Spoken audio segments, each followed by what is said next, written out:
Thanks very much, Pete, and I too appreciate the audience. I have often admired the science series, the science lecture series for Alaska, and I am very honored to be here tonight, and it's something that I really appreciate, because I've been working a long time, and I've learned a lot of things, and I've written a lot of letters to the editor, and a lot of you know me from various aspects of my work. But tonight, I just want to sort of give you, as much as I can, an unbiased, fair assessment of where I see us right now in Alaska and in an energy context. It's always extremely dangerous and extremely risky to predict the future, but I think we can say some things about the future that will help us make decisions. And I also want to hopefully bring to you an idea that we're at a very, very unique time in history from an energy point of view. And I hope that my presentation tonight makes that clear to you. And without any further ado, let me go to my first slide. And this is my question and context that I want to bring to you. The title, of course, is Alaska's oil age ending, and what is that oil age, and what am I really talking about? Is there an end in sight, and how do you live efficiently in a world that's uncertainly heading in that direction, just in case we get there? And so that's where I want to take you tonight. And I start out with this slide. And this slide is actually something I gleaned from one of my obsessions. My wife doesn't think it's magnificent obsession, but I do. I visit certain websites with some regularity, and I'm just an avid student of the energy situation in the world. This particular slide is a slide which shows oil production by province in the world, and I'm using my cursor to show you something. The important thing that I want to point out here, one of the important aspects, is this green sliver of the entire curve. The bottom line is a timeline starting in 1940 on the left and going to 2040, 100 years, with oil production on a scale showing some things that happened historically, and this is what's called the peak production worldwide. I'll get to that a little more later and come back to that at several occasions, but I want to concentrate on this lower 48 curve right here, because this is a curve that's at the base of everything. The United States for a long time was one of the earliest and most productive oil provinces in the world. We're at a very, very mature state in the lower 48, and that is now integrated into Alaska. Alaska's production is integrated into the lower 48 as well. But one of the things that you can see from this curve, it's kind of subtle, but you can see right there at about 1970, oil production in the lower 48 peaked. And it peaked, and someone actually predicted that peak, and that person was a guy named King Hubbert, M. King Hubbert. Hubbert was a very good petroleum geologist, a reservoir geologist who could do math. And he calculated reservoir depletion rates, and in 1956, at a petroleum meeting, he predicted that the United States oil production would peak in 1970. And everybody, he of course met with huge skepticism, and a lot of people criticized him and said, that's just crazy, it's never going to happen, we have lots of oil. And we got to 1970, and people in the oil industry were saying, remember that old guy back in 1956, he predicted, why, we have never produced more oil than we did in 1970. Well, that's what the peak is. And within a year, it became very obvious, because you never know that you've peaked until you actually pass the peak and you realize that you cannot produce as much as you did in the past year. And within a year or two, the Texas Railroad Commission removed the production quotas from Texas Oil, seeing as they couldn't produce as much as the quotas were allowing anymore. There was no point in having quotas. And although I have not seen it thoroughly investigated in the press, something very significant politically happened then, and in 1973, as a result of the Israeli-Egyptian war, there was an oil embargo by the Arabs. And the oil embargo thereafter became a significant tool of international extortion, simply because it was very clear to everybody that the United States could not produce enough for its own needs, because it had peaked. And that is an important lesson that I don't think many people have thought about or learned, but there is a certain course of events which this provides a precedent for, which we are now entering on the world stage. And that's what this entire curve means. These are all summative production additions by various oil provinces around the world, such that, and this is a 2004 scenario, so it's a little old now, but we are now here. This is the 2010 line, and we are somewhere just previous to that, and there's a sort of a plateau there. Now, lots of things affect this, including the recent economic downturn, but it portends a period when the world production of oil peaks. There's a lot of contention, there's a lot of, how can I say this? Controversy, I guess is the best way to say this, about this whole concept of oil peaking and what it will mean. But it is unlikely that this has to be true. This fundamentally has to be true. We have the U.S. experience to go on, and so that's a context that I want to present to you and have you keep in mind for the presentation. This is another curve that's important, another set of curves that's important, because here again, we are about here on this curve, and this is from another website, the Oil Drum, which is a joint U.S.-Canadian production. There's a Oil Drum Canada, there's an Oil Drum U.S., and they have a tremendous amount of very, very bright people contributing to this. And this is, as you can see, a prognostication of what the production will be from various types of oil, crude oil. But the key here is, if we're here and you have these two elements, the bright red and the light blue, these are fields not yet to be found and fields yet to be developed. And you know, that's a pretty significant proportion. Over here you have natural gas liquids, that's probably real, and here you have non-conventional oil. This one is what worries me, because non-conventional oil is going to take enormous amounts of investment.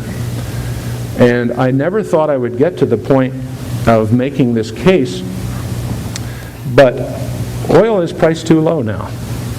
And if we are going to be prepared for a future where oil production will go into slow and long decline, it doesn't mean we're running out tomorrow. It means that when we get to peak, there won't be as much production the following year as there was the previous year, and that will continue. But if you're not investing in tertiary recovery, the farther down the curve of oil production you drop, the harder it is to extract that last oil unless you have prepared the fields with tertiary production and a lot of capital investment in making those fields productive. And if there isn't enough surplus in the price of oil to afford that capitalization, which there certainly isn't now, the end will come sooner because the production will decline faster. And I think lots of people in the oil industry know this. I don't know how much discussion there is out there. I seem to feel this is pretty rational thinking.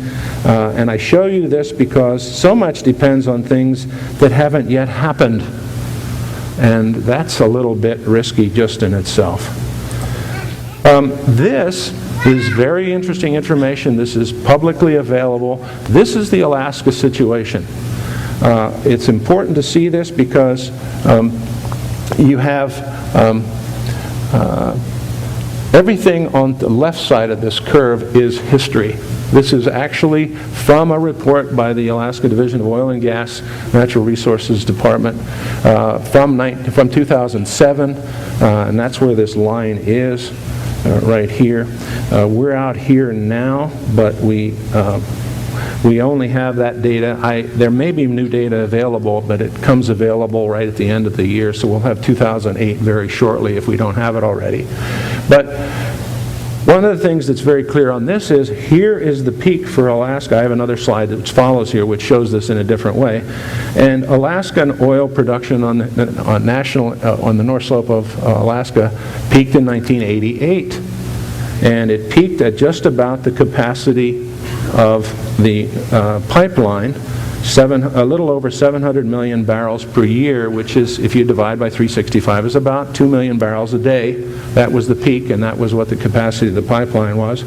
And now we're down here to about less than 300,000, less than half of 3/7 essentially of the production, and it's supposed to be flat for a while, and all of this also depends. There's Naval Petroleum Reserve number 4. By the way, just for the record, PBU is Prudhoe Bay and the satellite fields. This entire big area under here is all Prudhoe Bay. This area, I'm sorry, a little bit unsteady here with my cursor, but this whole area is Prudhoe Bay itself. The rest of it is satellite fields. And you see, Prudhoe Bay was the largest and is the largest oil province ever discovered in North America, and we are way beyond more than half of the more than 2/3 easily of the production of the all-time. And I just want to show also that if you take this out to 2025, which is where this is, and you start in 1977 actually is when the oil production started, over about 50 years, we're literally going to take maybe at least 90% of the oil out of Prudhoe Bay in a matter of 2 generations. And I want you to keep that in mind, because I'm going to draw that to another thing. Just in 2 generations, we will have extracted the largest oil reserve in North America. There's a lot more information here on the other fields, but this is available, and I got this off the web. You can too. But it's information I think we should all know. We should all be aware, because oil is so important to this state, of exactly where we are in this production curve and exactly what the future really portends. There may come a time when production is small enough, especially if we don't have the capital ahead to invest in the production of tertiary recovery as the fields go down in capacity, to not be able to fill the pipeline. It's going to be harder and harder to pump as the volume flows go down. Maybe some Alyeska people know more about that than me. I'm not a pipeline engineer, so I don't know how low it can go, but it is a concern. Here's another curve which shows it in a different way, just plotting, and it points to 1988 again as the peak. I don't need to spend a lot of time on this. I just wanted to make it clear. Now, this is something this is one of the most favorite slides of all time. I got this from the Danish Technical University at a conference I was at. And I use this because if you try and talk about energy and energy use, regardless of what the source is, in terms of tons of coal or BTUs of energy, or kilowatt hours, you get into billions and trillions and quadrillions, and no human mortal can really comprehend those numbers. So what this particular scientist has done is he has simply put the known gas, oil, and uranium and coal reserves in proportion to a cube, in proportion to the actual net known reserves in the world. And then at the top, the very top, this little tiny cube here is the world's annual energy consumption in total. And the reason why this is so dramatic is that this yellow cube is 1 year's annual solar radiation on the Earth. And it dwarfs all the others. In fact, it's close to 8 times. This cube could fit in this cube about 8 times, a little less actually, but the whole coal reserves for the Earth are about 1/6 to 1/8 the annual solar gain to the Earth from annual solar radiation. Now, you have to consider the fact that 3/4 of that solar radiation falls over the oceans, so it's not really available to you, but the magnitude of it is enormous. The reason why I think this is important is it's very, very difficult for me to grasp numbers. In fact, if I say to you how many is a billion, you have a very difficult time knowing how to comprehend that. Let me give you an example of what I have found is the best way I know to talk about orders of magnitude. And I will do that by suggesting to you, and I've done this in other, you may have heard me do this because I try and do it for comprehension's sake in other classes that I teach. But how many seconds, how long a period of time is 1,000,000 seconds? Does anybody know that off the top of their head? It's very easy to calculate because you do 60 times 60 times 24 is the number of seconds in a day. It happens to be about 86,000. Well, if there's 86,000 seconds in one day, then in 10 days there are 860,000 seconds. So you're getting very close to 1,000,000. And it turns out that 1,000,000 seconds is about 11.5 days. It's a very comprehensible thing that everybody can grasp. And now the question is, how long a period of time is 1,000,000,000 seconds?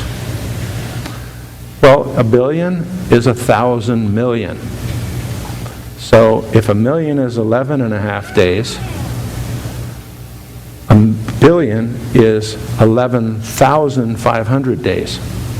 Well, how long a period of time is 11,500 days?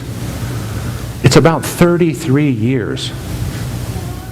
You can do the math, 365 a day, you know. And so the difference between 1,000,000 and 1,000,000,000 is the difference between 11.5 days and 33 years. So you get to see, and a trillion, because we're talking about $1 trillion debt and $1 trillion bailout. A trillion is 33,000 years. So, you know, to talk about any other kinds of numbers makes no sense for normal mortals. How far is a light year, for instance? It's an incomprehensibly large number. So this is a really good way to talk about it. And I talk about this image because this number right here, which is the usable, the feasible would probably be a better way to put it. The feasible hydroelectricity you can extract from solar gain, and it's about equal to the entire Earth's annual energy consumption. And down here you have two small cubes in the corner here. I know this says photosynthesis with an F. That's because this is Danish. I do know how to spell photosynthesis. So that's not my area. That's the slides thing. But photosynthesis and wind are both about 1% of the annual net. About 1% of the annual solar gain is converted to photosynthetic production of plants, and about 1% is produced as wind, is exchanged into wind through the interaction of the atmosphere with solar radiation. But both of them are about the same size as the entire Earth's gas reserves, for instance. And you know, the oil reserves are the next largest, but they're fairly small. And of course, then you actually have uranium reserves, and uranium reserves are limited. I characterize them as a fossil fuel reserve, but they are the largest remaining other than coal. And coal is a huge reserve, but it's still nothing like 1 year of solar radiation. I just say this because I think a clever technical civilization could do a lot more with solar energy. And those of you who know me know that I'm the solar hero and seeker of truth, and I project this and I teach a course. And by the way, there's one coming up on Valentine's Day. It's my love affair with the sun. So I am teaching a course at the university on integrating solar design into your home, and it's from 1 to 5 in the afternoon at the Natural Sciences building, now called the Reichart building, on the campus. And call me if you want to sign up. Okay, let's move on. So I've talked about Hubbert, and I've talked about his insights. And many people have taken, Hubbert died in the late 70s, but people have taken his methodologies and expanded them. And one of the things we have to realize is that our way of life has been almost completely created by the availability of cheap oil. And this era is coming to an end, probably already has, but politicians hardly will be willing to admit it. And this fact has huge implications for the world, America and Alaska, and I think you need to know about it. It's going to be a factor in our future. I just don't know how radically it will be a factor in our future and how dramatically. Another thing you need to know about, this is important for the lower 48. It is not nearly as important for us. One of the things we do have because of oil production, and for those of you who read the local wonder, the Fairbanks Daily News Miner, you know that I recently wrote an editorial advocating the purchase of the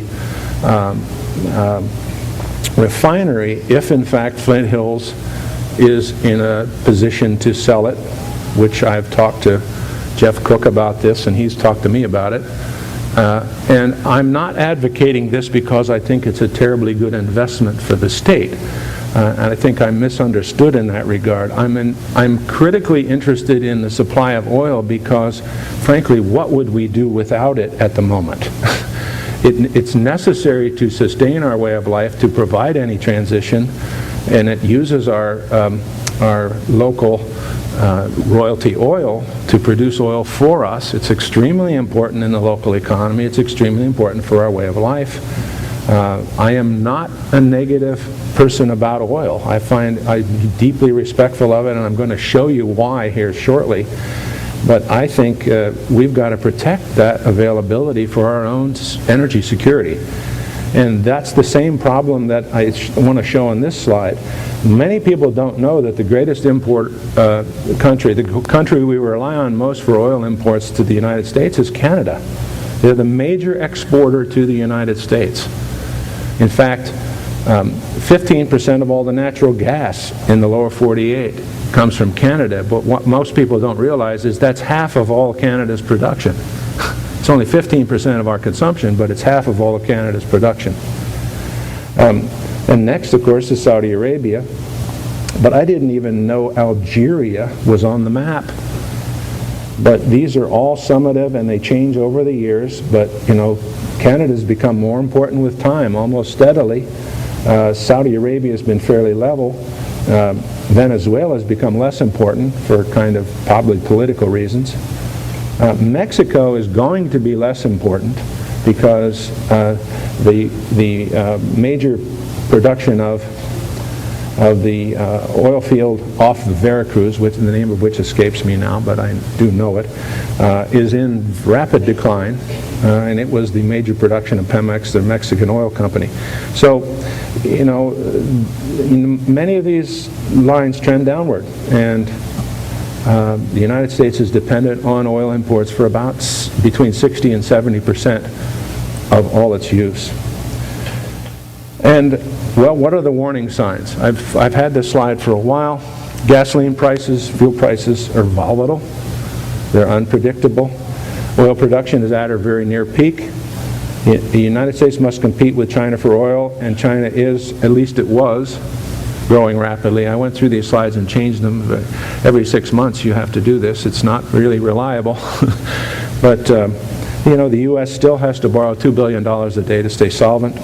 We have a huge debt, and we're going to finance, if there is going to be a huge investment in infrastructure and a stimulus package from the new administration, it's going to be borrowed money. And China supplies most of our manufacturing. I don't want to look at the labels on my clothes. It's embarrassing, but it's true.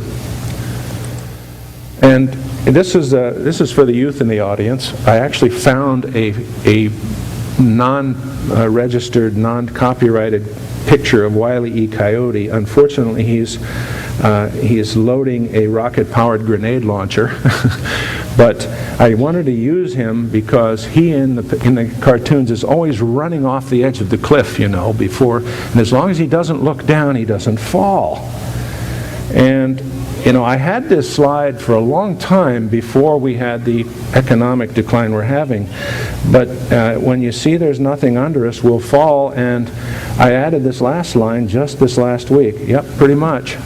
That's what's happened to our economy. I put this in because Matthew Simmons is a unique character in the oil industry. He is an investment banker from Houston. He is mostly an investment banker in oil industry, heavy equipment, drilling rigs, offshore rigs. And he's a very outspoken, very brave guy who has written a book called The Twilight in the Desert. Some of you may have been aware, along with a fellow named Phil Loudon, who is a very good friend of mine, and I, back in 2006, we brought up a fellow named Dr. Ken DeFaze. And Dr. Ken DeFaze at that time was predicting peak oil. And he was a very good friend of Matthew Simmons, and he exchanged emails with him. Twilight in the Desert is a book about Saudi Arabian oil and the Saudi Arabian oil company called Saudi Aramco. And the book is written in a very peculiar way. And I didn't know about this until I had a breakfast conversation with Ken DeFaze when he was here. And the book is written as though all the information in it is taken from the archives of the American Petroleum Institute library. And he talks many times and refers to these 231 technical papers on production in Saudi Arabian oil fields. And in fact, it is a ruse. It is a cover for the fact that he's writing from the source, a mole, essentially, in Saudi Aramco whose identity he cannot disclose because all of the records of Saudi Aramco are secret. We don't really know what their production is. We don't know what's possible. We don't know whether their fields are in decline. And we don't know what their real reserves are. And that was one of the reasons he wrote the book. And he talks about a lot of things in it. I read it, and I gave it to lots of friends, and I don't even have a copy anymore because it never came back to me, which is, don't ever be a library. It's a bad policy. Unless you're the borough library. But he thinks we're into peaking now, and I think he's a very credible source. Now this is actually an ad that appeared, it's sponsored by Chevron, and it's been in many national magazines.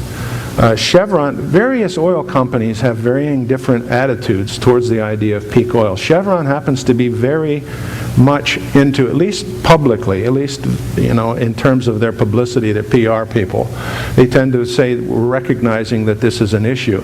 They say it took us 125 years to use the first trillion barrels of oil. We'll use the next trillion in 30. And the curve that you have in the upslope and the downslope of oil production, I mean, oil production really began in Pennsylvania with Drake's oil well in 1869. And peaking, if you peak, it takes you 125, 150 years to really get to peak. But because we now have literally 6 times more people on Earth, and the production is so much more and the use is so much radically. By the way, we use about 86 million barrels of oil a day, and if you do the math, that's 1,000 barrels a second. Just from that calculation I did earlier ago, it's 1,000 barrels of oil a second the world is using. So, I was talking to one of the fellows here that I know earlier about, this is the generation of young people today. In 30 years, we're going to be using the second half of that oil, at least at the rate that it has been used. But here we have the good news. I was absolutely astounded that this happened, and it only happened in April of last year that we got this $300+ million weatherization and retrofit rebate program. It's the most amazing thing that's ever happened in my career. I think it's the most amazing political event related to housing and weatherization that the state ever could do or ever will do. And I say that because it's already starting to look like it's never going to happen again. Because, price of oil was in the $100, $110 a barrel in April when this became a reality. Now, of course, it's 40% of that or less. Today I just looked. I look every day at the price of oil. I'm obsessed with this, but it's $40.97 or something today. It's amazing. This was part of a supplemental budget. It was hardly even argued. And $200 million of it was for weatherization. $100 million of it was for the rebate program. Weatherization qualification income was raised to the median. More people qualified. Weatherization was free to people who could qualify for it. And it's like never before in history has there been more than about $5 to $7 million a year in weatherization to help people get their homes up to a good energy level for the future. And this is like 40 times more than that in 1 year. It's no wonder there have been bottlenecks and problems in the program, but of all the things the state could have done, you should, and from my perspective as the housing and energy guy, the first thing you should do is make the housing more efficient to lower your demand so that you're not vulnerable to the price increases. You will need less oil, therefore, regardless of the price, it will be less impact to you. So this is not only a good idea, it's also the very first thing you should do. And so, I credit, and I've written letters to people. Unfortunately, none of our local legislators were the major focus in this. I'm not going to discredit them. Most of them voted for it. But it came from a Bush legislator, and I thanked him. I know what happened there. This new funding is crucial. It's not only energy conservation funding timely, but it's desperately needed. Energy conservation is what we should do first. We need to slow energy loss, reduce the need for fuel, and whether it's oil, coal, wood, or wind. And I say this all the time, insulation is your friend. Everything you can do with insulation is a good thing to lower your demand and lower your vulnerability and improve your energy security. That's what my fundamental core energy conservation education program is devoted to. And insulation is so much. Okay, well, there's other questions we need to ask. What are the likely renewable energy sources? And I'll focus on this in several ways, and I have some recommendations that I've gleaned from my experiences around the state. What can be gained from major energy conservation? How much can we save? How far can we take this? You can't save your way to the future, but you can certainly make your future a lot more accessible to renewable energy if you lower your demand. And I'm not going to talk a lot about transportation because I went through and decided my presentation would be too long if I went into that as well, but it is an important aspect here because we're so dependent on automobiles and airplanes for transportation, and it's a big, big deal here. And then what might you do first in all these regards? Well, one of the things I did, and one of the things I did with students, which was one of the best things I've ever done with UAF, was to participate in what was a national program, a UAF Global Energy Teach-In, which was back in 2007, Saturday, February 14th. It was a Valentine's Day event then too. See, I've always been somehow focusing on Valentine's Day. I don't know, it's the time of the year when you can get people to pay attention to energy.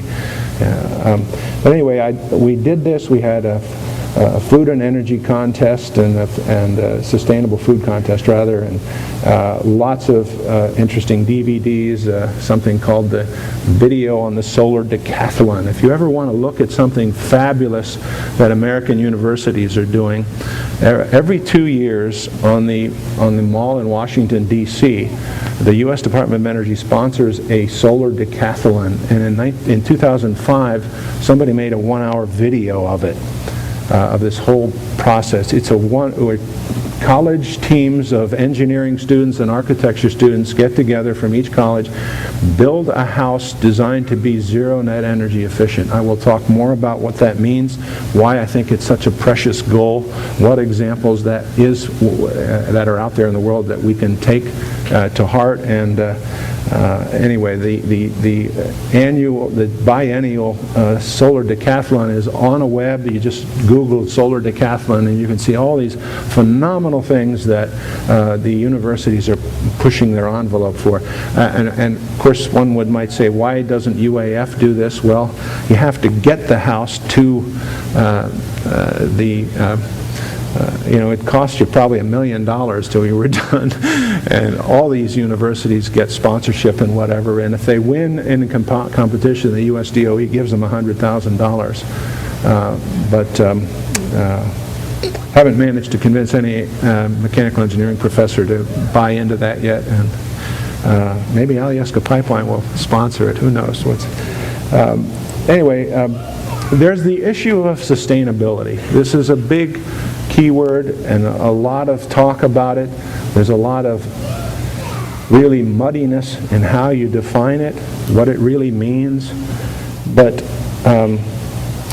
minimizing energy input is certainly an important part. How do you become, a better preface to it maybe, how do you become more self-sufficient as a community? Sustainability is good. You want to be able to sustain your life and the quality of life and health. But really we won't kick the fossil fuel habit, it will kick us when we run out of fuel. And to reduce our linkage with the environment, we have to recycle. Reuse and recycling have become economic processes. They have to become economic processes or they have no hope of success. We can't stop progress, but we can change, and historically economies thrive on change. What must be changed first is the building construction paradigm. Wastes need to be redefined as resources. New and better materials require that utilize waste and to create a wide range of materials suitable for use in the built environment. I'll come back to this whole idea of how you get to a sustainable society anyway. I found this very recently, and it is a very concise statement from a fellow named Dana Vasali of the Methyl Biodiversity Project. A human society that aspires for long-term sustainability will want to live in accord with basic ecological principles. Energy comes from the sun, all resources are constantly cycled such that there is no waste whatsoever. Fertile soil is the foundation of terrestrial life, and a sustainable population of a given species is one that's maintained at or within the carrying capacity of the ecosystem. Basically, we're living within the environmental constraints of the earth. Now, there's another thing that came out of the global energy teach-in that we had, and that's a 2030 challenge. This has actually come from the architecture world.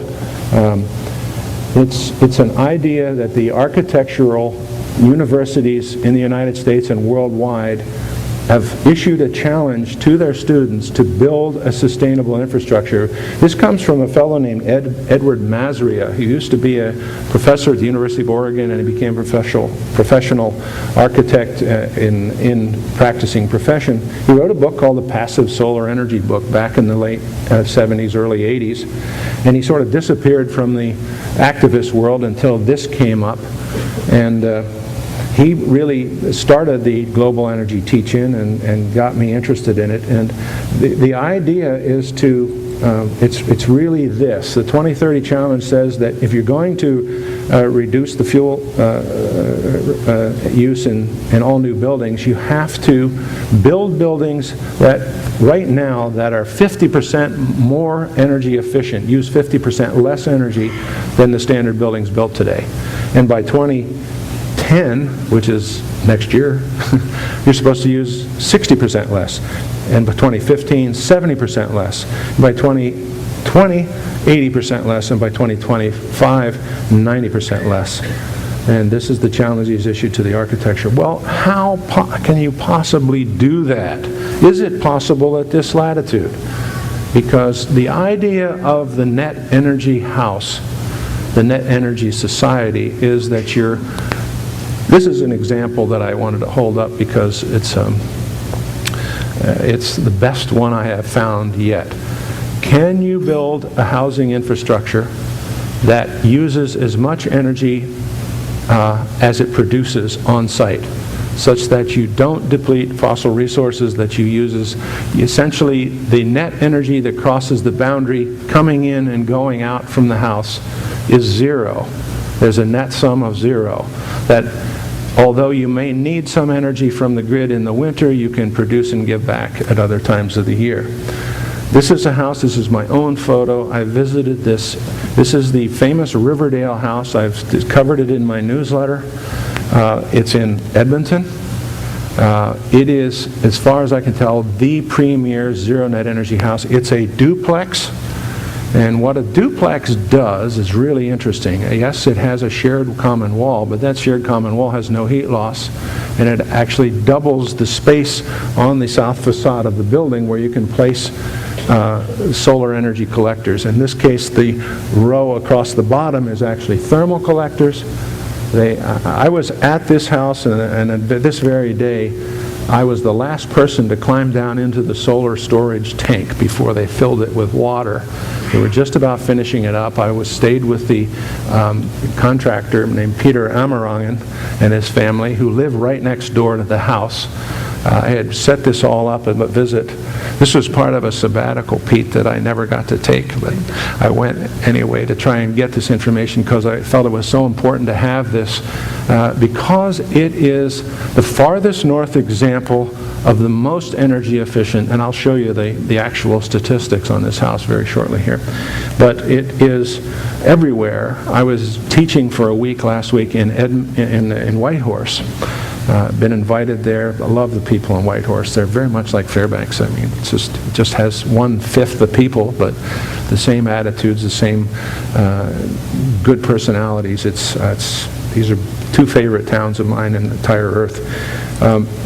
Let me go to the next slide because this is the kind of image that a zero net energy house is. This is a complicated slide, I admit, but the energy flows are all from solar, and there's a little bit of coal and natural gas electricity imported from the grid. We'll quantify that in the next slides. But you get passive solar heat through the south-facing windows. You get active solar heat from the solar collectors. And the thing that's available now that wasn't available in early temps in zero net energy, if you take my solar course, you will be exposed to the very first zero net energy house that ever was built in the world that I'm aware of, and that's at the Technical University of Denmark. And I use a picture of that in my solar design manual. But it didn't have photovoltaics in commercial use at that time. Now you can build a house that's not only net energy efficient from a thermal point of view, net zero efficient from a thermal point of view, but you can do net zero electrical. That wasn't possible when the first attempts were made. So this is the next generation of zero net energy. And you get solar electricity to the home, envelope heat loss goes out, ventilation, air heat loss, you always have to have ventilation. It's a net loss, but it can be done very efficiently with heat recovery. Electricity used outside at home, you actually export to the grid when you have a surplus. And wastewater heat losses have to happen. I mean, you do have to lose some of the gray water. And surplus solar electricity is exported to the grid. So, and this is a comparison of heat loss between, and it's very, very comparable to what we have in Alaska because it's in feet squared, and the heat loss is in kilowatts, but I can convert because it's down here in BTUs per hour, so we can do the conversion. Now, a 70s house, this is what my house is out off Farmers Loop Road. It's a 1975 house, and it had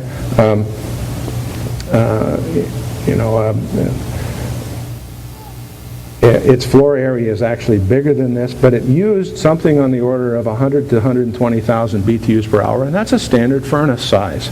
Now, the 90s house got a little better, and I'll show you some more things. And interestingly enough, the people who did this said the number of 4-slice toasters to heat the house at minus 32 degrees C. Well, that's about 25 below.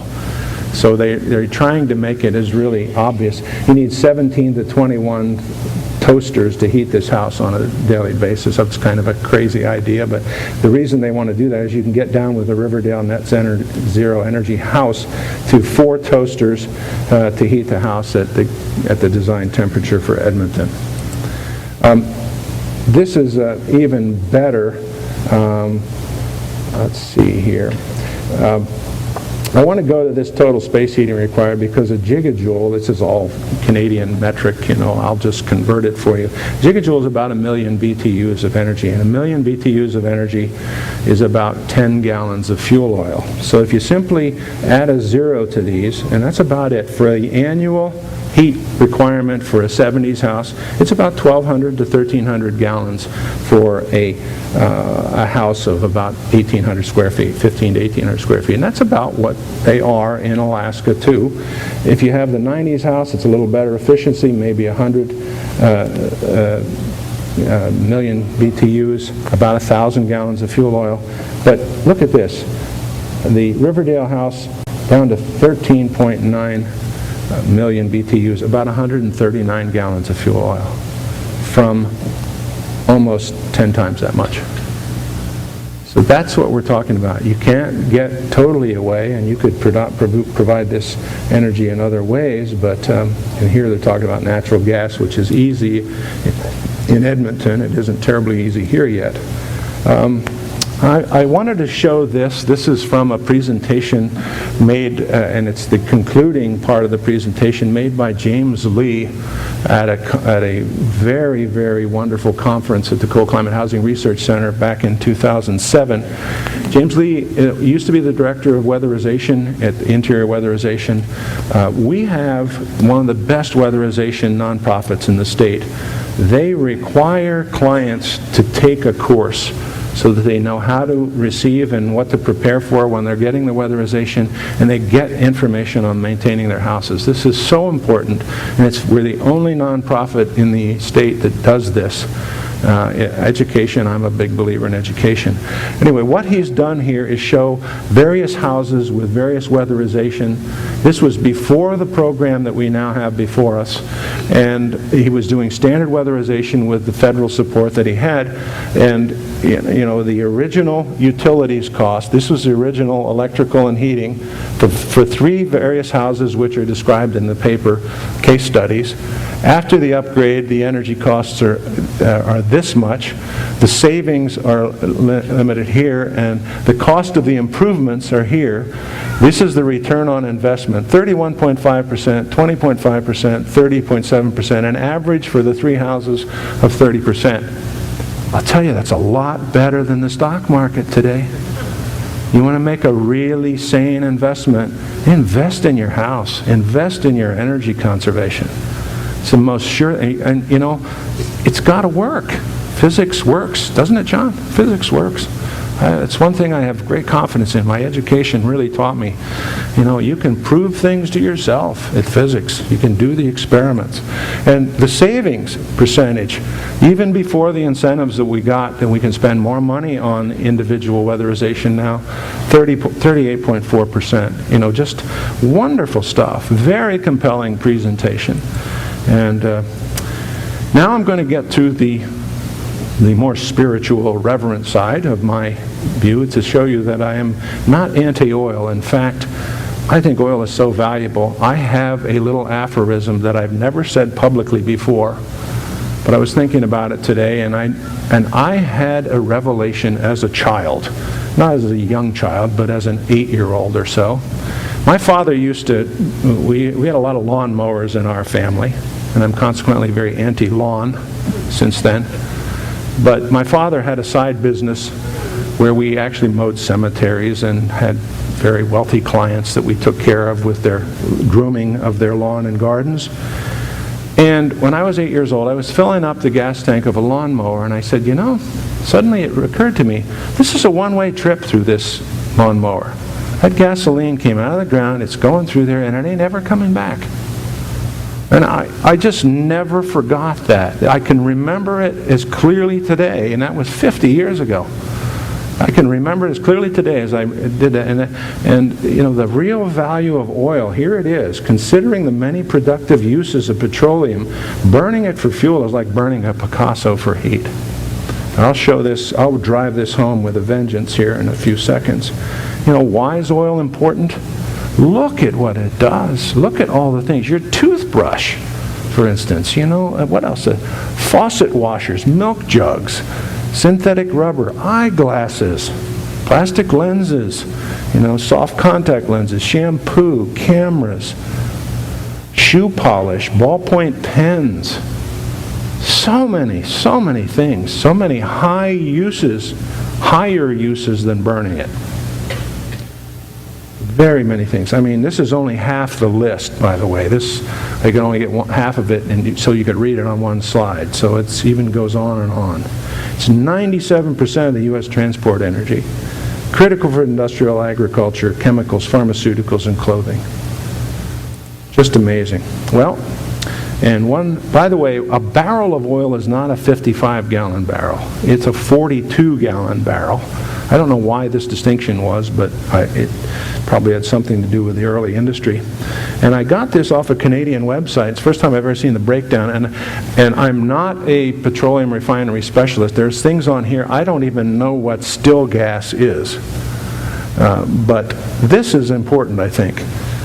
Typically, for a standard barrel of oil, 43% of it can be converted to gasoline. So you can do the math here. If you know the price of oil, take 43% of it. 18 gallons is what it is of the barrel is 43%. And whatever that 43% of the price is, that's just the price of gasoline due to the price of oil. The refinery costs are on top of that and whatever profit and whatever. But that's a good thing to keep in mind. And when the price of oil was like $140, you do the math, something like $85 of the cost was you divide 85 by 18, and that's the cost per gallon that just was the price of oil. So these are kind of interesting things to know.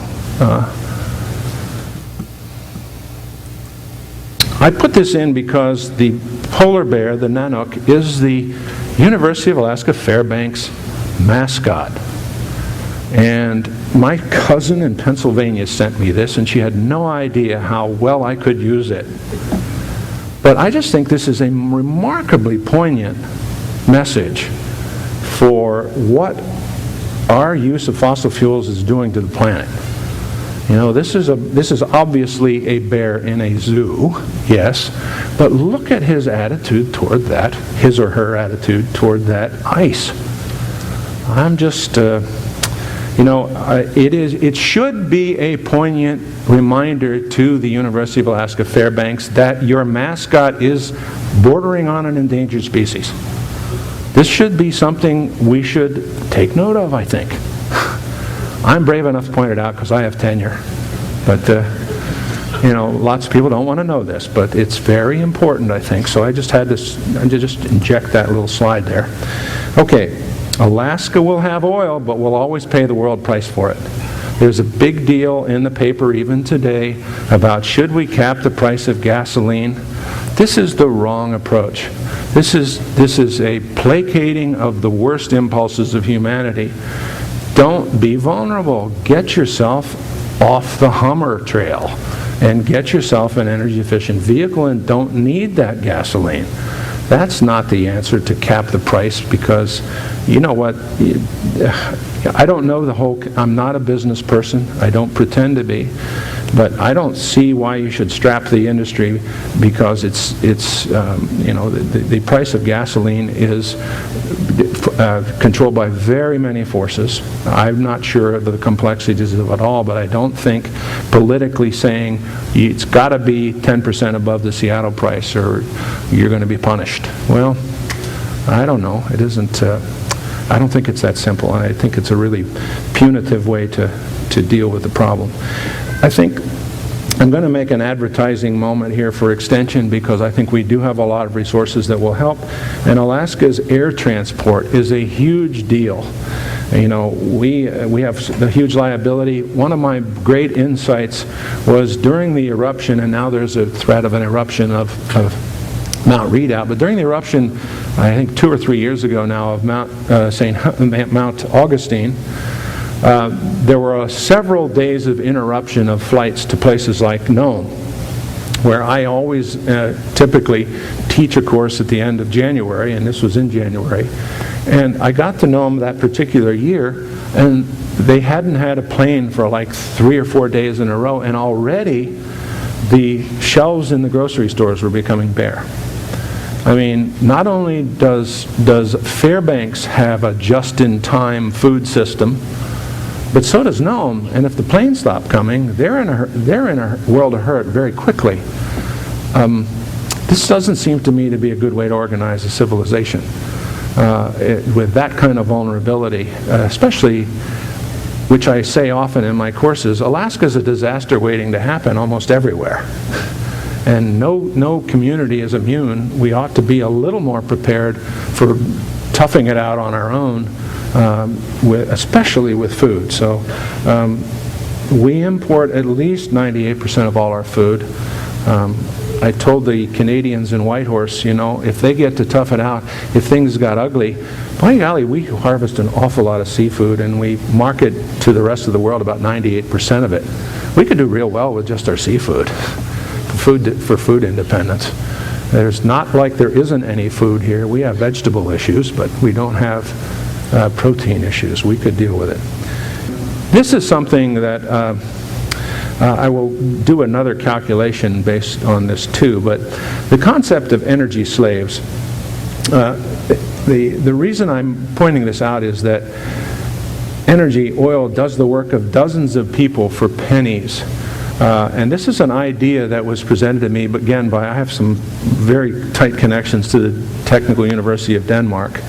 An emeritus professor there wrote several papers on this idea that because of the energy content and the ability to do work from fossil fuels like oil and like gasoline, we're able to harness the energy of dozens of equivalent energy slaves that are doing the work for us that people don't have to do. I think I have a slide later on which will drive this home. I know I do.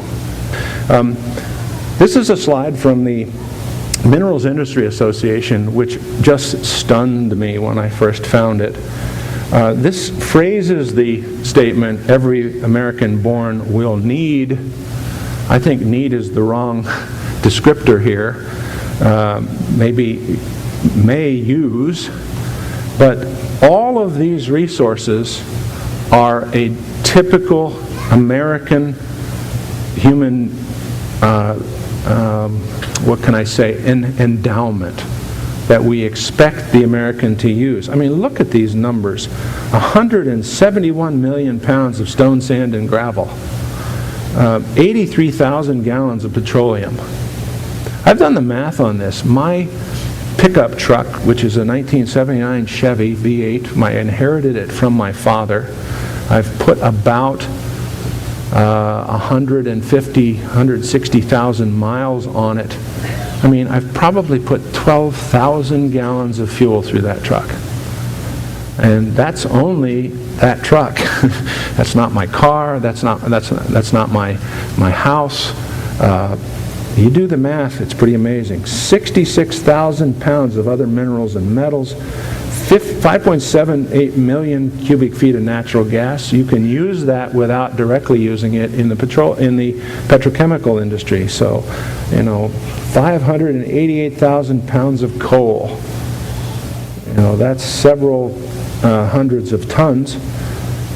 1.648 troy ounces of gold. There's gold in your computer, and in the leads and the contacts in the computer. 1,300 tons of copper. 31,000 pounds of salt. It's a great book called Salt. Read it sometime. It's amazing what the world is looking for salt. What does this mean? Well, food prices will probably increase steadily because oil is enormously important in agriculture and in transport. Approximately an equal amount of energy goes into packaging and transport of food as goes into producing it. It's all a huge oil subsidy. I'm going to talk a little bit about rural areas because in Alaska that's something we need to face up to, and and be compassionate about. I feel that way too. I see it in my work out in the bush all the time. They were the first hit, and they already certainly have been. You know, they had to buy fuel for the year when it was just about at the maximum it ever was. And they're still paying it because they only get a fuel delivery with the barge. They don't have a choice when the price goes down to get the new fuel out of the refinery. They're sunk for the year. They make their purchase when the barge arrives, and what the price is, it is, and that's what it is for the rest of the year. Because they have to charge that in order to have enough money the next year to pay for the next delivery. So they're in a different world. They're really constrained. They don't have a lot of choices that we do on the rail belt. Rural residents will be forced to move. There's a recent ICR report on this, and or they move in with each other. And I know there's that there. I put this in even though it's from Robert Heinlein, who's a science fiction author. I'm not sure I agree with all of it, but I think it's a ponderously good thing to think about. It's on competence. A human being should be able to change a diaper, plan an invasion, butcher a hog, con a ship, design a building, write a sonnet, balance accounts, build a wall, set a bone. I'm not sure about setting a bone. I don't want to be the first one that they try it on. So, comfort the dying, take orders, give orders, cooperate, act alone, solve equations, analyze a new problem, pitch manure, program a computer, to cook a tasty meal, fight efficiently, die gallantly. Specialization is for insects. Well, we've had a culture of specialization. We have a professional elite. We have priests and scientists and university professors, and we all have our specialty. But I think we also need to do this, and that's one of the things cooperative extension can do. I mean, we aren't going to tell you how to con a ship. I'm sorry. No, it's not going to happen. But there's a lot of things you'll see down the road here that I think we can help with. And I point this out because a lot of the skill base that you need to do something like this, that you need for a sustainable world, we're not teaching our youth. And that's an important thing that I want to bring up. I'm going to talk a little bit more about rural Alaska vulnerabilities, long supply line for food, medicine, and fossil fuel, dependence on air transport, fragile infrastructure, particularly electricity and water. Quality of housing is not appropriate for the future. They also have other problems: inadequately trained labor force, dependence on state revenue for infrastructure maintenance and construction, seasonal transport constraints, I already talked about that, and political weakness in the legislature. They're outnumbered something severely. So, of course, so are we in the interior here. But they have advantages. They have some abilities for local food resources, subsistence, harvest, efficient game. They have known methods of food preservation and experience in it. They have locally available renewable energy, particularly wind and wood, depending on where you are. And they have local knowledge of resources. They have the Denali Commission, given the right priorities. Tribal village and regional organization, experiences in various entities like Kotzebue Electric for wind power. AVEC is now doing that too. Housing authorities for housing technologies, comfort, and energy conservation. And here comes my commercial. The Cooperative Extension Service. We have organizations statewide. I like the 2005 anniversary logo, so that's what I used here because it's colorful. What do we have to offer as Cooperative Extension? I think there are still a lot of people out there in the Alaska world that don't know what that means, because the words Cooperative Extension Service don't speak to you exactly what we serve and what we have to offer. Well, here's part of the menu. Information resources based on UAF. The whole idea of cooperative extension is to take the research knowledge of the university, make it digestible to the public, and in a form that they can use to improve their quality of life. That's sort of the mission statement that I want to get out there. We know how to preserve food. We have lots of publications on that. How to prepare and preserve fish and game. How to insulate and build appropriate housing for Alaskans. Gee, I wonder why I put that in there. Here's the skill set that I think the next generation is going to need to use. You're going to have a skill-based set, a population that can be sustainable. They have to have, this is from David Orr's terrific book, Ecological Literacy. The transition requires people to know a great deal about solar design, horticulture, waste, composting, greenhouses, intensive gardening, food preservation, household economics, and on-site energy systems. Can we make our housing sustainable?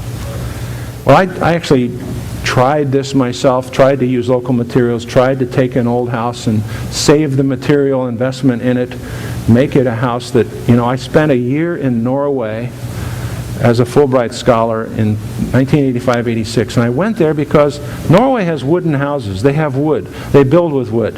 They have buildings that are 1,000 years old made out of wood. There's no reason why we have to have a 40, 50, 20-year lifetime on buildings. We're doing something wrong. We don't have throwaway houses. We shouldn't have throwaway houses. We should be building an infrastructure that's durable and we can protect it. Means very, very efficient. Local maintenance of materials, local skills to build it, and local energy warms it.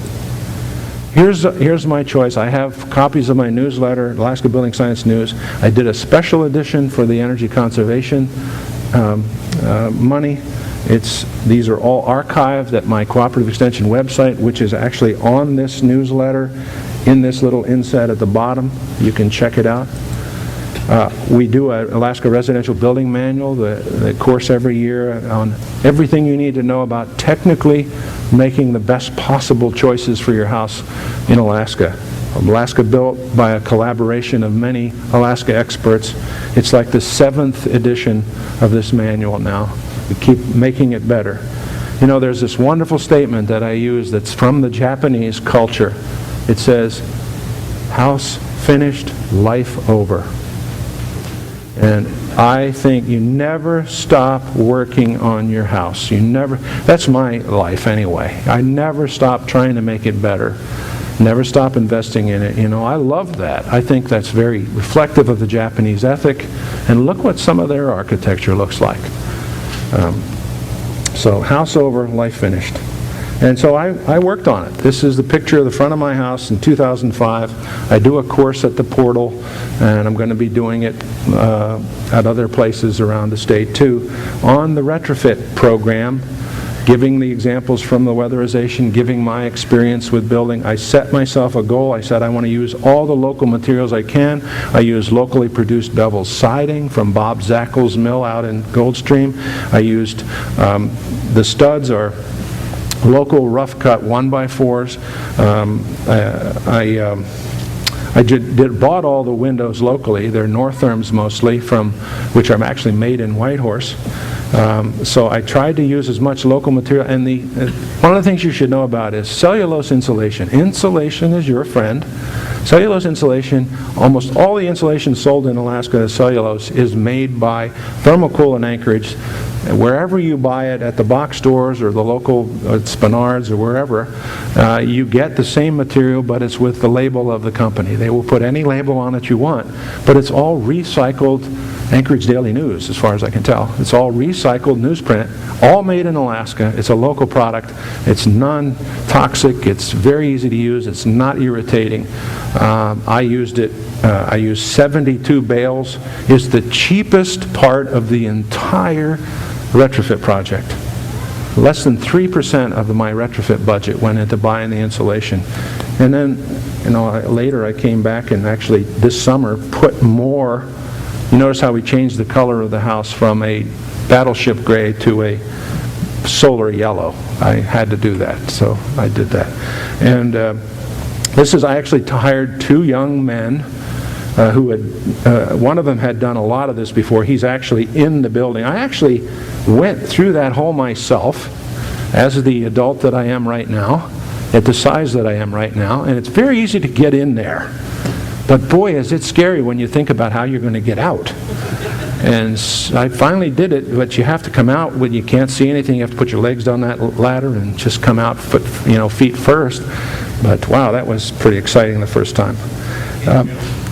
I didn't want to. I just can't do that, no. But anyway, this is the machine that you can use. The cellulose is wonderful. It's actually being blown through this pipe into I put 25 more bales in the attic this summer. That makes it a total of 87 barrels? No, it's more than that. It's 97 bales of cellulose. And right here, this is what a bale of cellulose looks like. It's wrapped in plastic. By the way, don't assume that the plastic that it comes wrapped in is waterproof. It rained a lot this summer, and some of it got wet, and not a good thing. Here's the very happy guy being paid appropriately for his skill, wearing a Tyvek suit. He had never done anything like this before, so I'm trying to give him a skill that I hope will serve the future. And more things we do with cooperative extension: gardening information, forestry, wood heating, sustainable agriculture, useful wild plants, information on solar, wind, and wood, much more. Essentials here, all good. I wanted to talk a bit. I was very, very fortunate to make a good foray to Kodiak, which I find a very interesting and stimulating community. And while I was there, I gave a lecture similar to this one. And somebody asked me a question. They said, if you had one piece of advice to give to a community about its future to move towards sustainability, what would it be? Well, that was a cold question that I had never confronted before, never been confronted with before. But I said, I think I have an answer for that. If there's one thing I would advise a community to do for a future, if you want to sustain a technical civilization, which I think we have to consider, you don't ever want to be without electricity, because electricity is just so fundamental to so many quality of life issues that to be secure, to be in control of your local electricity supply, you would want to convert as much of your electricity to local renewable resources that didn't damage the environment as you possibly could. Because that's where to start, because you can convert electricity to almost anything else you need, especially if you do the conservation first. So that is why I'm saying this. What would you do? How could you sustain Alaska with renewable energy? Could you do this? I actually have done this on a website that I keep personally and written about 60 pages on it, never published it anywhere, but I try and get it ready for prime time sometime. But there have been lots of lectures this winter from the Center for Energy and Power at the library. One of them was on the Chakachamna project and Susitna, which you'll follow here. Chakachamna is a lake with a river draining it. On the west side of Cook Inlet, it's a dam that has been approved by FERC. The license is owned by an engineering firm that's owned by the Aleutian Native Corporation. TDX Corporation is owning it. It could provide 330 megawatts, which is about 30% to 20 to 30% of the entire load of the rail belt, and it's a dam that. It has a very small impoundment. Yeah, it could avoid most of the fisheries impact. It seems like a reasonable option. So does maybe Susitna Hydro. I was not in favor of this when I first encountered it back in the 80s because at that time it was way in excess of the load. Now it's hardly the case. It's probably one of the better alternatives. I don't know if we'll ever build all the dams, but I think we ought to build the big rock fill. It seems like a really good idea. This was also discussed at some length with an ASEP seminar back in December, and I was very impressed with some of the... There's also wind potential in the rail belt. Some of you know about Fire Island and Cook Inlet, which is that island that you always see on approach from the airport. It's very much in the wind fetch of Turnagain Arm, which regularly has 40 to 60 knot gales blowing down it. And there's about 100 megawatts of possible capacity there. It may become a reality. GVA is looking at Eva Creek, which is about 20 miles north of Healy. Very good sites near the intertie. There's a lot of capacity there. It's hard to know whether... One of the things that this ironically brings to mind is that it's about 220, 230 megawatts capacity for GVA in the interior, and the intertie is only capable of bringing 75 megawatts north. So if you actually built a Susitna Dam or wanted to build more wind power on Eva Creek to go south, you can't do it with the existing line very well because you need more power. So that would be a requirement. You'd have to actually increase the electrical grid. So I'm getting close to the end now. These are some relevant websites that I wanted to talk about.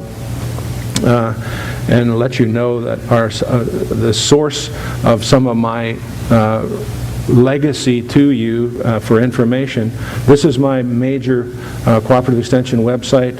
Pete mentioned the other, I don't have it listed here, but the engage.uaf.edu, and this is our main extension website. This is a website which is one of the main sources for energy information, Alaska, akenergy.net. This is our renewable energy website, alaskasun.org, and this is one of my major sources of national and international information about energy, energybulletin.net. I have an image here that I stole from the design engineer for the Riverdale Zero Net Energy House in Edmonton, but I love this. We hold our children's future in our hands, but will they want to live in what we're giving to them? And this is a beautiful image. It looks like he's holding the sun in his hands there. I couldn't help but steal this image for this presentation, and thank you very much for your attention. I appreciate it. I have two questions. First one, what was your savings, what percent on your heating bill after your retrofit? It actually turned out to be about 30%.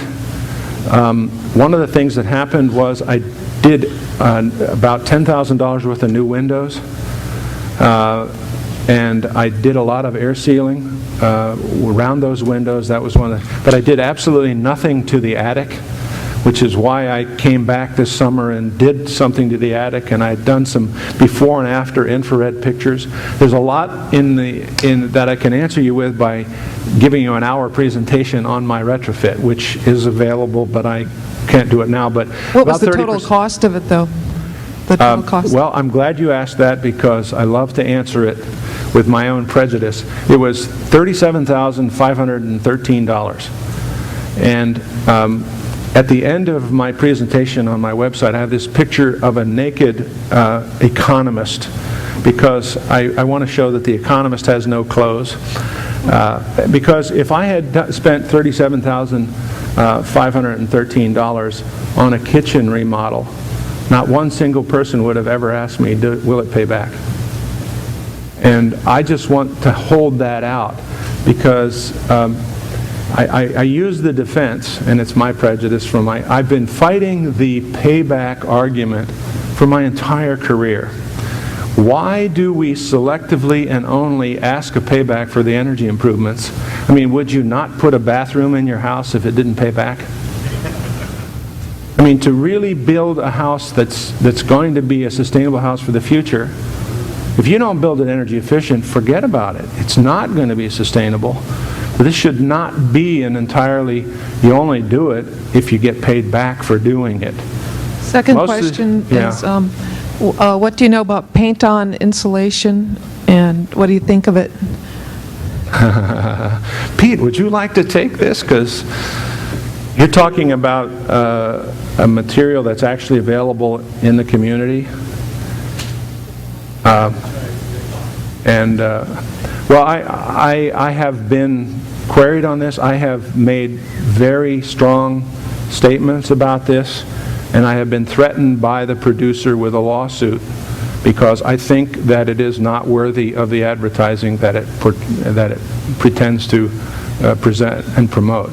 I have copies in my briefcase in my car of the ads for that paint. That paint has been around in various iterations and reincarnations for 20 or 30 years. It defends its virtue on the basis that it's an infrared reflector, and it can handle it can do great things for improving the insulation of walls. The problem with that is the physics don't make any sense for our climate. A radiative heat loss is not a big factor in most of you need an insulation that's blocking mostly conductive heat loss. Radiative heat loss is not a big issue, and that's the only thing that you can affect with a radiative reflective surface. So, short answer, don't buy it. I had a call from a fellow just this morning. I don't know. Charlie, are you here? I guess he didn't make it, but he bought a gallon of the stuff. It's $81 a gallon. It makes claims in its advertising that it will save you 41% in heat loss. Most of the testimonials, there's no research enforcement of that claim. There's only testimonials in the literature, in the handout brochure, and they're all one's from Missouri, one's from New Mexico. And they make claims that are unsubstantiated. They don't have any real research. If UL Laboratories approved this paint and made that label available to this company, I would buy it. But until they do, no, I would urge you not to do so. In the news today, the announcement was there was a commercial wood chip plant was going to be constructed, and there's another factory down in small one down in Delta Junction. How efficient are these wood pellets, I guess, not wood chips, but wood pellets and newer type wood stoves? Because they didn't show up on the energy list out here. I actually, yeah, I'm very pleased, and I heard that, I heard a presentation at the portal from Dave Mishiuk, who's the researcher at CCHRC. He said that to a group on Saturday, I forget the 20, whatever Saturday last was, because I was there for the next presentation, and he mentioned that the company would be coming to produce wood pellets in Alaska. I'm very pleased that that's happening. I'm very interested in it personally. I would consider very strongly going to a wood pellet stove for my own house, simply because it's a renewable alternative that I can cope with. My wife is very sensitive to wood smoke and doesn't want to use the wood stove we now have. So if I can put that out in the garage and make it efficient and use it automatically, it's very easy to mate up to a standard hydronic heating system, which I already have. I like the idea very much. I wasn't going to move on it until we had local products, because my case for if the resource isn't local, because now all the wood chips that you can buy in the state are imported, and that's just not going to cut it for me. But if you make them here and use our local products, and you do it well and you do the conservation, yeah, I'm terrific. I think that's terrific. I also think the masonry stoves are a terrific idea, but it's pretty hard to adapt them and retrofit. They're a very efficient way to use wood. There is on the contrary, right now, wood heat's an awful addition right now, because I cannot go outside at my house. I went out on my deck and I said, I said to my wife, I could smoke fish out here. I mean, there's a constant smell of wood smoke in my neighborhood, and I don't live in that dense a neighborhood. Whatever is happening now is not sustainable. There's too much wood being burned too inefficiently. We've got to do a better job with wood, and you can see in my newsletter, that was my lead article in my fall edition of the ABSN newsletter, efficient use of wood. Got to burn it hot and fast and often, and most people don't. Long answer, but I like wood. I think if we do it right and we do it sustainably, it's a terrific option. All my in-laws live in a village on the Bering Sea coast where in August they got their fuel delivery. I think they're now paying $8 a gallon for stove oil, and they will until next August, as you said. They're really impoverished by it, and they're also living in the homes that you described, really poor housing. My brother-in-law wanted to put on a bedroom addition about 4 years ago. He priced out the materials at Spenard. It was $10,000. The shipping was $10,000. So he didn't do that. What can they do to improve their housing efficiency with this weatherization plan? Because all the information that I seem to get is all about for folks in town, basically. I don't know what you can do if you're out in the bush. Well, every community, every region has a different agency that's in charge of the weatherization in that community.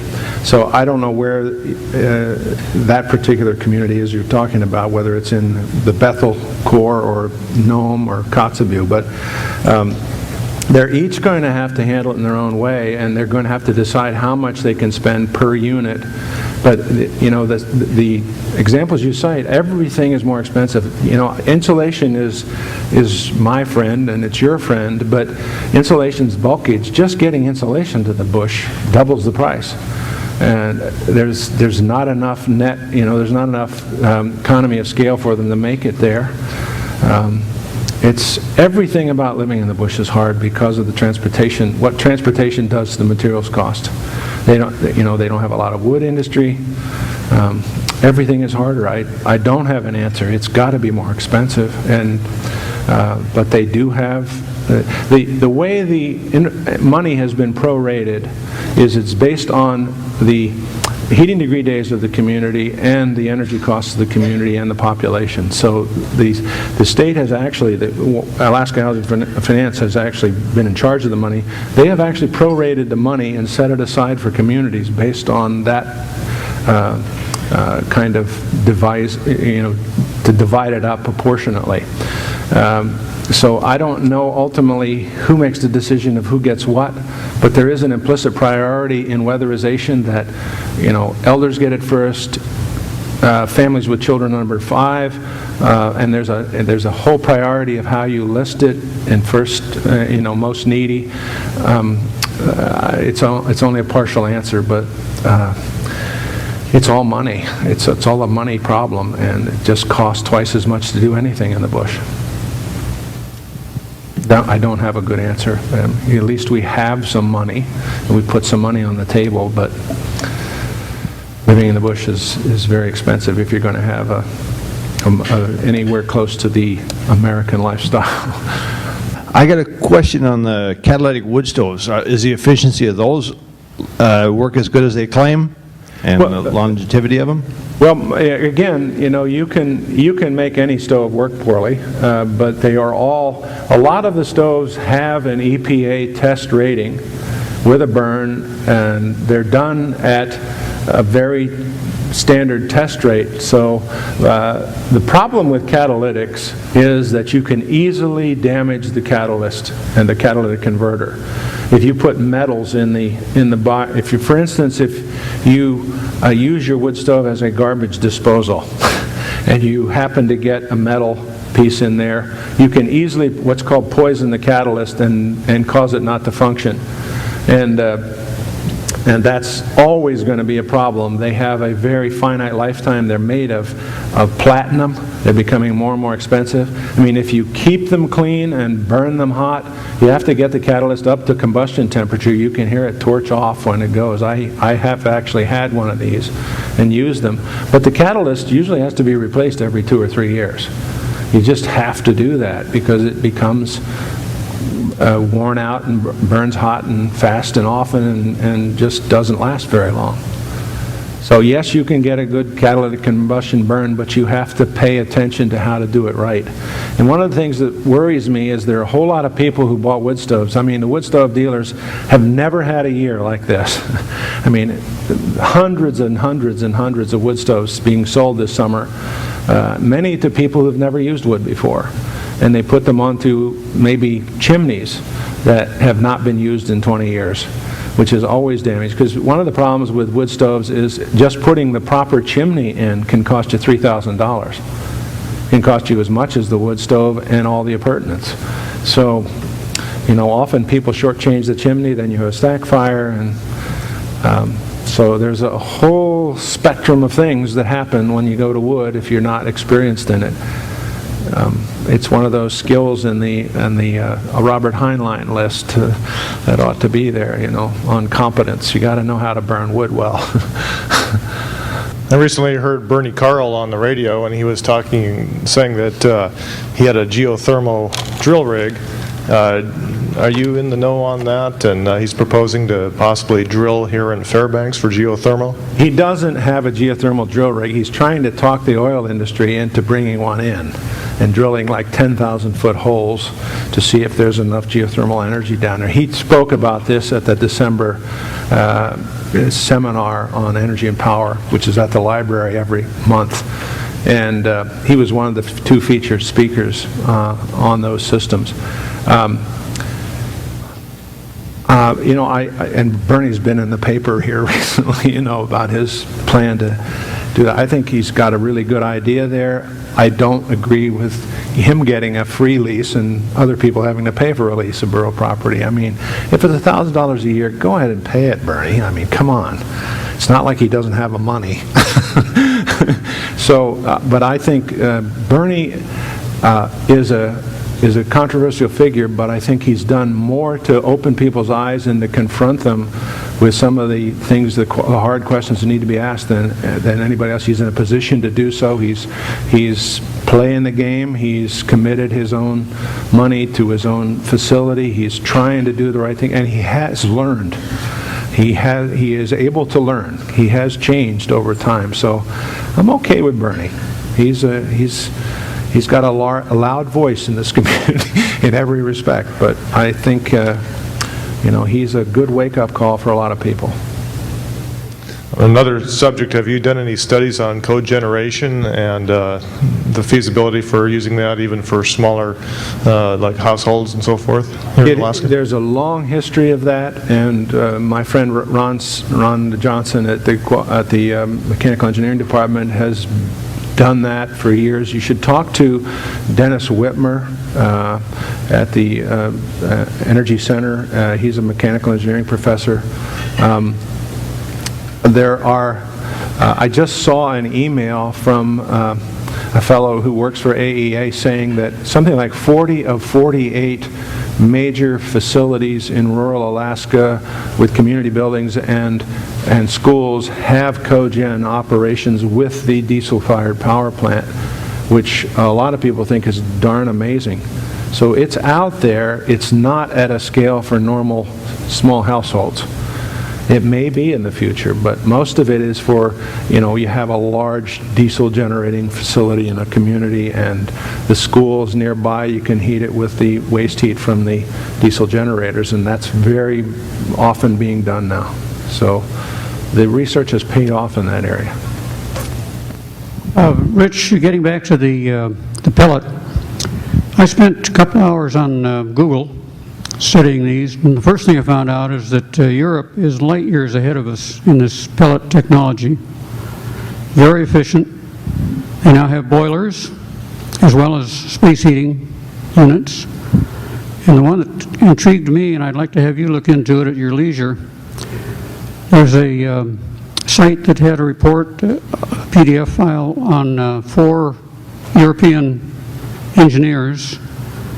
They've developed they discovered that you can match a thermoelectric generator, put it in the firebox of a pellet stove, it'll generate enough juice to run the stove, and what's left over you can run the lights. And so I was thinking that when you're discussing the problems that occur in rural Alaska especially, because there would be a self-contained unit, no moving parts for the generator. And this is one of the few times I felt I was born too soon. Well, yeah, and actually we've had, the Tanana Chiefs Conference had a wood use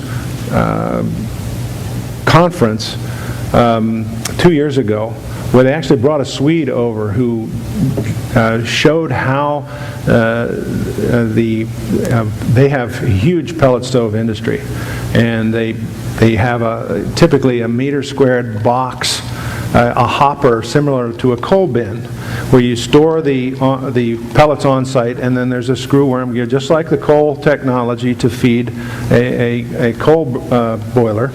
Is what's used for the pellet stoves, and you know, this is a major industry, and it's a renewable industry, and it's very mature in Sweden and probably several other countries in Northern Europe. And once again, if you can make the pellets, the technologies are out there to use them in a boiler, so I don't think it's a big leap.